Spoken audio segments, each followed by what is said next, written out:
দীপাবলিতেই বড় উপহার দিতে চলেছেন রতন টাটা। ভাগ্য খুলে যাবে 50,000 মানুষের।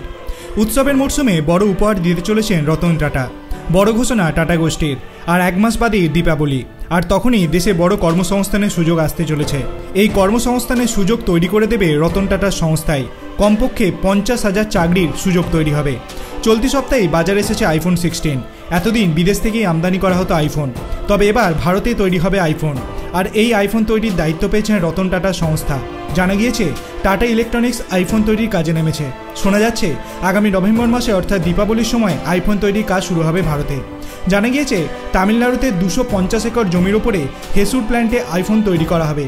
টাটা ইলেকট্রনিক্স প্রায় 6,000 কোটি টাকা বিনিয়োগ করেছে। উৎপাদন শুরু হলে 50,000 কর্মসংস্থান হবে। বর্তমানে এই প্ল্যান্টে 15,000 কর্মী কাজ করেন। আইফোন তৈরির জন্য কর্ণাটকের কোলারেও উইলস্টন প্ল্যান্ট অধিগ্রহণ করেছিল। আপনার কি মনে হয়, এতে কি ভারতীয় যুব সমাজ আরও বেশি উপকৃত হবে? আপনার অভিমত আপনি কমেন্ট সেকশনে জানাতে পারেন। ভিডিওটি ভালো লাগলে লাইক করবেন, চ্যানেলটিকে সাবস্ক্রাইব করতে ভুলবেন না। ধন্যবাদ।